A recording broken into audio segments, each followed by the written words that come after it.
بسم اللہ الرحمن الرحیم الحمد للہ رب العالمین اللہم صلی وسلم وبارک علی سیدنا محمد وعلی آلہ واصحابہ اجمعین اما بعد ویثبت بالقیاس جمیع الاحکام الشرعیات جملها وتفاصیلها وحدودها وکفاراتها ومقدراتها۔ کہتے ہیں کہ قیاس کے ذریعے سے تمام احکام شرعیہ ثابت ہوں گے۔ قیاس کے ذریعے تمام احکام شرعیہ ثابت ہوں گے، چاہے وہ احکام شرعیہ اجمالی ہو، چاہے وہ احکام شرعیہ تفصیلی ہو، چاہے وہ احکام شرعیہ حدود کے لائن کے ہو یا کفارات کے لائن کے ہو، یا جن احکام شرعیہ میں مقدار اور انداز متعین کرنے کی ضرورت پڑتی ہے اس لائن کے ہو۔ قیاس کے ذریعے سے تمام قسم کے احکام شرعیہ ثابت ہوں گے۔ یہ جمہور اصولیین کا موقف ہے کہ قیاس کے ذریعے سے تمام احکام شرعیہ ثابت ہوں گے، چاہے وہ احکام شرعیہ اجمالی ہو، یعنی مختصراً جو احکام شرعیہ رہتے ہیں اجمال کے قبیل سے، چاہے وہ احکام شرعیہ اجمالی ہو، چاہے تفصیلی ہو، چاہے حدود کے لائن کے ہوں گے۔ وقال ابو ہاشم، امام ابو ہاشم معتزلی کہتے ہیں، امام ابو ہاشم معتزلی کہتے ہیں لا يثبت بالقیاس الا تفصیل ما ورد النص علیہ، یعنی قیاس کے ذریعے سے انہی احکام شرعیہ کی تفصیل کو ثابت کر سکتے ہیں قیاس کے ذریعے سے انہی احکام شرعیہ کو ثابت کر سکتے ہیں الا تفصیل ما ورد النص علیہ، انہی احکام شرعیہ کی تفصیل کو ثابت کر سکتے ہیں جن پر نص وارد ہوئی ہے، باقی جن پر نص وارد نہیں ہوئی ہے ایسے احکام شرعیہ کو قیاس کے ذریعے سے ثابت نہیں کر سکتے۔ یہ کس کا کہنا ہے؟ ابو ہاشم معتزلی کا۔ فاما اثبات جملۃ لم یرد بها النص فلا يجوز بالقیاس، کسی حکم شرعی کو بالکل ابتدائی درجے میں اجمالی طور پر متن کی حیثیت سے قیاس سے ثابت نہیں مان سکتے، جس کے بارے میں بالکل نص وارد نہیں ہوا ہے اس کو آپ قیاس کے ذریعے سے ثابت نہیں مان سکتے۔ فاما اثبات جملۃ لم یرد بها النص، کسی ایسے حکم شرعی کو کہ جس کے بارے میں نص یعنی قرآن و سنت وارد نہیں ہوئی ہے، اس کو آپ اگر قیاس کے ذریعے سے ثابت کرنا چاہتے ہیں تو قیاس کے ذریعے سے اس کو ثابت ماننا جائز نہیں ہے۔ یہ ابو ہاشم معتزلی کا کہنا ہے۔ اس کے لیے مثال دے رہے وذالک کمیراث الاخ لا يجوز ان يبتدئ ایجابه بالقیاس ولكن اذا ثبت بالنص میراثه جاز اثبات ارثه مع الجد بالقیاس۔ اس کے لیے مثال یہ دے رہے کہ بھائی دیکھیے، بھائی کو وراثت میں حصہ ملے گا کہ نہیں ملے گا، تو قرآن کریم میں اس کا اجمالی حکم آیا ہے، سورہ نساء میں چھٹے پارے میں، تو سورہ مائدہ سے پہلے والا جو رکوع ہے وَإِن كَانُوا إِخْوَةً رِجَالًا وَنِسَاءً وہ ہے نا، اس میں ہے، اس کے علاوہ شروع میں بھی ہے، تو بھائی کو میراث میں حصہ ملے گا، اس کا اجمالی تذکرہ، ابتدائی تذکرہ قرآن کریم میں ہے۔ تو اب اس کی جو تفصیلات ہیں، مقاسمۃ الجد والا مسئلہ کہ جس میں بھائی دادا کے ساتھ وراثت میں شریک ہوں گے یا نہیں ہوں گے، وہ جو اختلافی مسئلہ ہے اس کی جو تفصیلات ہے وہ قیاس کے ذریعے سے اور اجتہاد کے ذریعے سے فقہا نے ثابت کی ہے۔ تو تفصیل کو فقہا نے ثابت کیا ہے قیاس سے، لیکن کیوں ثابت کیا ہے؟ اس لیے کہ بھائی کی وراثت کا ابتدائی اور اجمالی تذکرہ قرآن کریم میں آیا، بھائی کی وراثت کا ابتدائی اور اجمالی جو معاملہ ہے، اس کا جو تذکرہ ہے، اس کا جو مسئلہ ہے، وہ قرآن کریم میں آیا ہے۔ اس وجہ سے اس کی تفصیل قیاس اور اجتہاد کے ذریعے سے ثابت کی گئی ہے۔ اگر مان لو قرآن کریم میں یا احادیث مبارکہ میں بھائی کی وراثت کا بالکل ذکر ہی نہ ہوتا تو اس کی تفصیلات پھر قیاس یا اجتہاد سے ثابت نہیں ہوتی۔ یہ کس کا کہنا ہے؟ ابو ہاشم معتزلی کا۔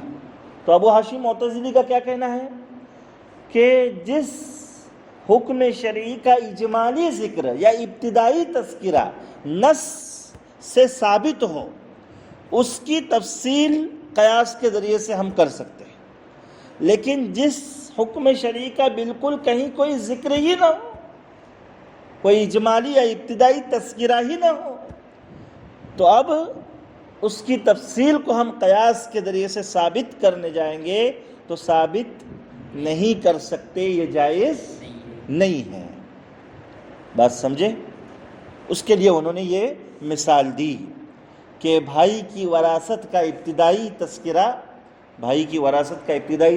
قرآن میں آیا ہے، اس وجہ سے مقاسمۃ الجد والے مسئلے میں فقہاء نے، علماء نے اپنے اپنے اجتہاد و قیاس سے اپنی آراء کو بیان کیا۔ مقاسمۃ الجد والا مسئلہ آپ پڑھیں گے انشاءاللہ تقسیم میراث میں، کہ ایک آدمی کا انتقال ہو گیا، اس کے والد نہیں ہے، دادا ہے، اور بیٹے نہیں ہیں، بھائی وغیرہ ہے، تو بھائیوں کو دادا کے ساتھ وراثت میں حصہ ملے گا نہیں ملے گا، مقاسمۃ الجد کا ایک مستقل مسئلہ ہے۔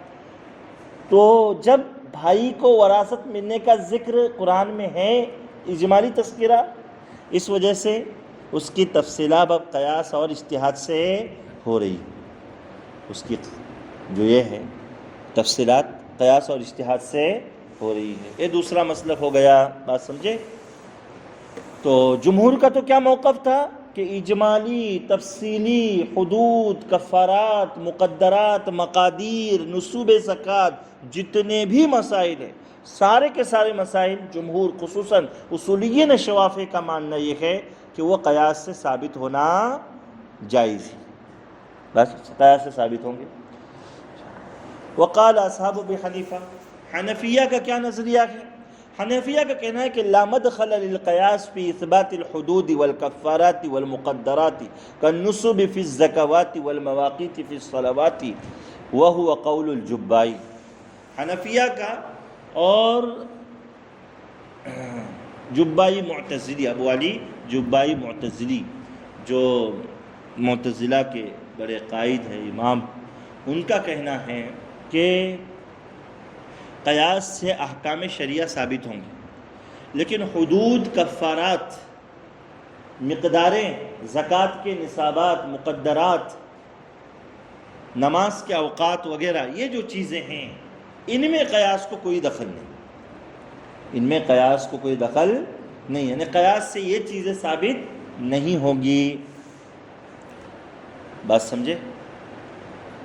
ایک چوتھا مسلک امام شیرازی رحمۃ اللہ علیہ آگے ذکر کر رہے، وَمِنْهُمْ مَنْ قَالَ يَجُوزُ ذَلِكَ بِالِاسْتِدْلَالِ دُونَ الْقِيَاسِ، کہ یہ چیزیں جتنی بھی ہیں نا، حدود، کفارات، مقدرات، نصوب زکوٰۃ اور مواقیت صلوات، یہ چیزیں استدلال سے ثابت ہوں گی، قیاس سے نہیں۔ کیا کہہ رہے ہیں؟ یہ چیزیں استدلال سے ثابت ہوں گی، قیاس سے نہیں۔ اب استدلال اور قیاس کے درمیان میں کیا فرق ہے؟ تو ہمارے یہاں پر کوئی بڑا فرق اس میں نہیں ہے، صرف اتنا ہے قیاس ارکان اربعہ پر مشتمل ہوتا ہے، منحصر ہوتا ہے، مختصر ہوتا ہے، اور استدلال جو ہوتا ہے نا وہ ذرا پھیلا ہوا ہوتا ہے، ذرا لمبا ہوتا ہے، مبسوط ہوتا ہے، اس میں تفصیلات بیان کرنی ہوتی ہے، اس میں تفصیلات بیان کرنی ہوتی ہے۔ جیسے آپ کہیں گے کہ امام شافعی رحمۃ اللہ علیہ کا موقف یہ ہے کہ گاؤں میں، شہر میں ایک ہی جمعہ ہوگا، یا آپ نے حکم بیان کیا، اب اس میں آپ استدلال کریں گے کیسے کہ آپ صلی اللہ علیہ وسلم کے زمانے میں آبادی مدینے کی بڑی تھی، لیکن اس کے باوجود جمعہ کہاں ہوتا تھا؟ صرف مسجد نبوی میں ہوتا تھا۔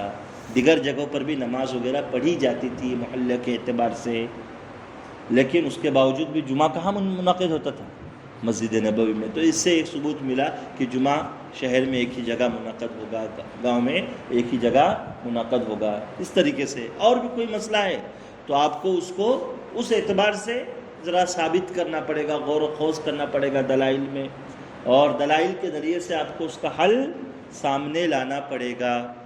تو کہتے ہیں کہ یہ چیزیں استدلال سے ثابت ہوں گی، قیاس سے نہیں۔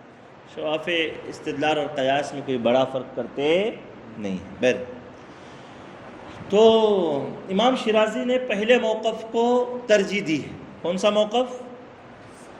جو جمہور کا موقف ہے نا، کہ قیاس سے تمام جمیع الاحکام الشرعیات، جملها و تفاصیلها، حدودها و کفاراتها و مقدراتها، اس کو ترجیح دی کہ قیاس سے یہ تمام احکام شرعیہ کیا ہوں گے؟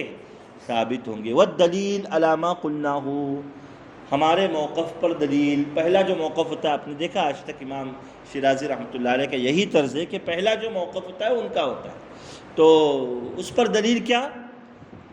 ان هذه احکام یجوز اثباتها بخبر الواحد فجاز اثباتها بالقیاس کسائر الاحکام، کہ یہ جتنے بھی احکام شرعیہ ہے، چاہے حدود ہو، کفارات ہو، مقدرات ہو، نصوب زکوات ہو، مواقیت صلوات ہو، جتنے بھی احکام شرعیہ ہے وہ خبر واحد کے ذریعے سے ثابت ماننا جائز ہے۔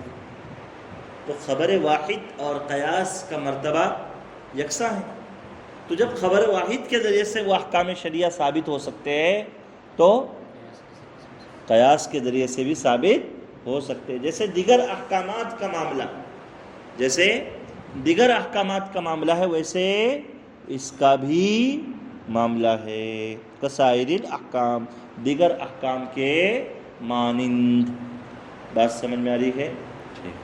بہرحال پوری فصل کا خلاصہ کیا نکلا کہ جمہور کے یہاں پر تمام قسم کے احکام شرعیہ، اجمالی، تفصیلی، حدود، کفارات، نصوب زکوات، مواقیت صلاۃ وغیرہ جتنے بھی احکام شرعیہ ہے وہ قیاس سے ثابت ماننا جائز ہے۔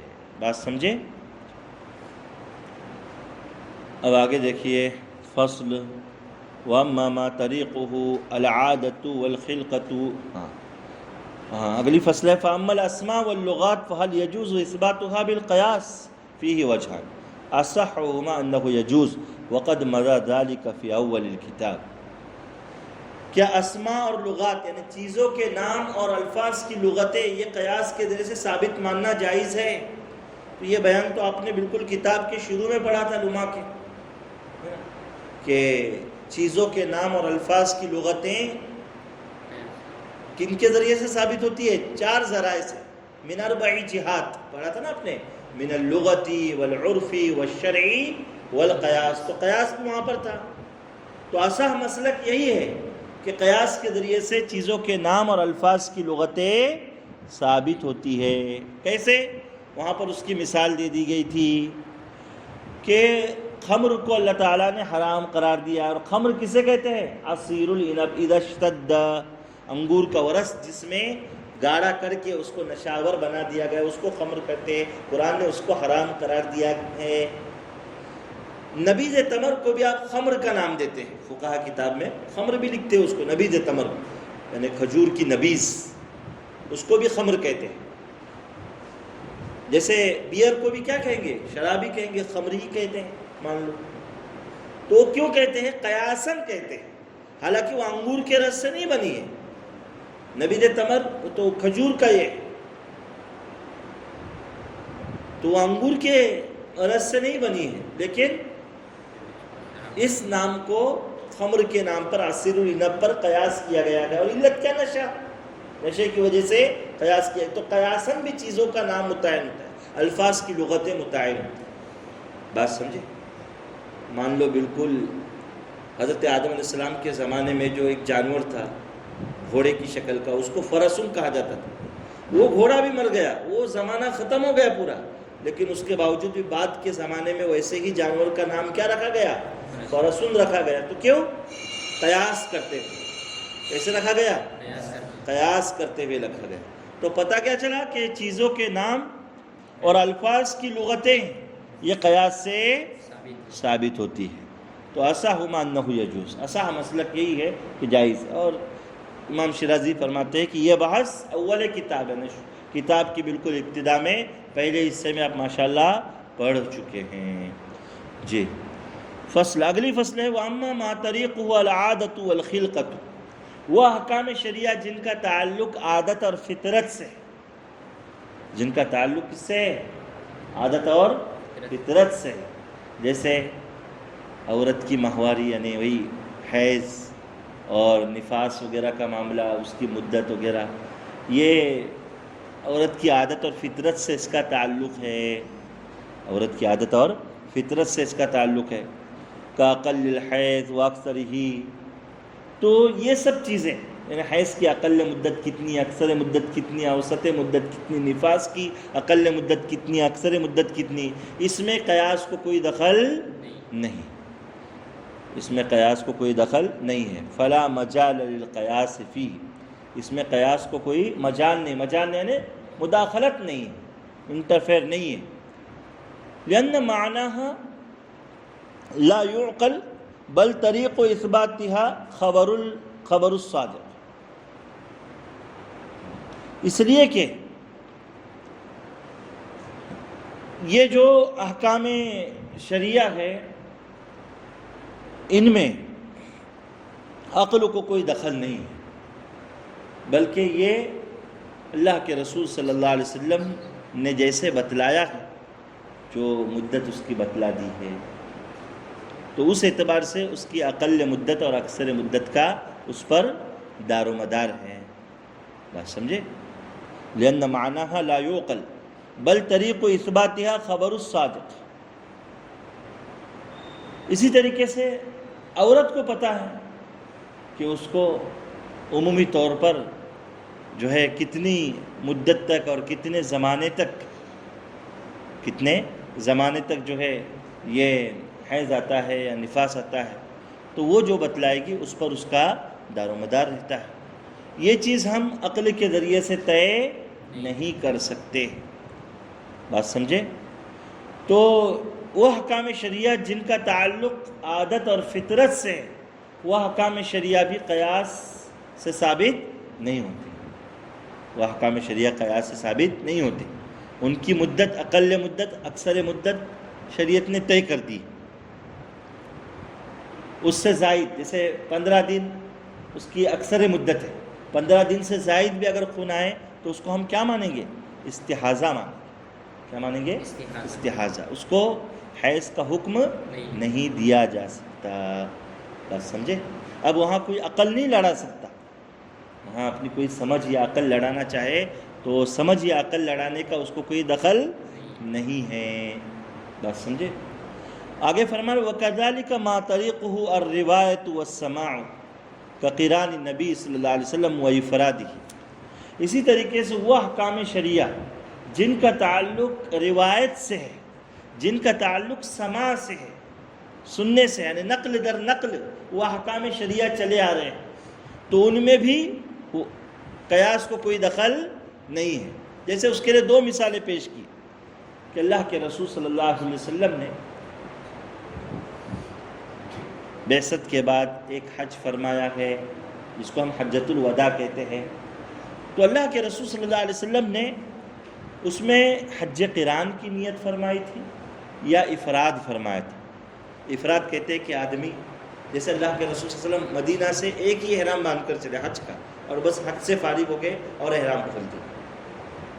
بات سمجھے؟ اور قران کہتے ہیں کہ ایک احرام میں 2 عبادتوں کو ایک ساتھ جمع کیا گیا کہ آپ صلی اللہ علیہ وسلم نے عمرے اور حج دونوں کی نیت فرمائی، اور پھر جو ہے مکہ جا کر طواف وغیرہ فرمایا، حج کے تمام اعمال ادا کیے، اس کے بعد احرام. اور تیسری صورت ہے تمتع کی، جو عموماً حاجی یہاں سے جاتے ہیں حج تمتع کرتے ہیں. کیا کہتے ہیں؟ حج تمتع کرتے ہیں کہ یہاں سے عمرے کی نیت کرتے ہیں، عمرے کا احرام باندھتے ہیں اپنے یہاں سے میقات سے، وہاں جا کر جو ہے حج کر کے پھر احرام عمرہ کر کے طواف سعی اور حلق کر کے احرام کھول دیتے ہیں. پھر جب حج کے ایام شروع ہو جاتے ہیں ذی الحجہ کی 7ویں تاریخ کو وہ حج کا احرام وہاں سے باندھتے ہیں. تو اسے حج تمتع کہتے ہیں کہ ایک سفر میں 2 عبادتیں 2 احرام کے ساتھ انہوں نے ادا کی, تو اسے کہتے ہیں حج تمتع. تو اللہ کے رسول صلی اللہ علیہ وسلم نے کون سا حج کیا تھا؟ بعض کہتے ہیں قران, بعض کہتے ہیں افراد. تو اس چیز کو بھی ہم قیاس سے طے نہیں کر سکتے, بلکہ اس کو ہم روایت سے طے کریں گے کہ صحابہ نے کیا نقل کیا, انہوں نے کیا سنا نبی کریم صلی اللہ علیہ وسلم. بات سمجھے؟ اسی طریقے سے مکہ عرض صلح ہے یا عرض عنوہ, یعنی مکہ صلحاً فتح ہوا ہے یا غلبے کے اعتبار سے فتح ہوا ہے. وَدُخُولِهِ إِلَى مَكَّةَ صُلْحًا أَوْ عَنْوَةً, ان پر بھی بہت سے احکامات کا دار و مدار ہے. تو کہتے ہیں کہ فَهَذَا كُلُّهُ لَا مَجَالَ لِلْقِيَاسِ فِيهِ, ان تمام احکام شریعہ کے اندر بھی قیاس کو کوئی دخل نہیں. یہ سب چیزیں قیاس سے طے نہیں ہوں گی, بلکہ یہ چیزیں کیسے طے ہوں گی؟ روایت سے, سماع سے. احادیث میں صحابہ نے نبی کریم صلی اللہ علیہ وسلم کی کیا کیفیت بیان کی ہے اس سفر کی, تو اس کے اعتبار سے یہ معاملہ کیا ہوگا؟ طے ہوگا. اس کو آپ عقل اور قیاس کے ذریعے سے طے نہیں کر سکتے. بہرحال اس پورے باب میں اسی بات کا یہ تھا کہ کون سے احکامات جو ہے قیاس سے ثابت ہوں گے اور کون سے ثابت نہیں.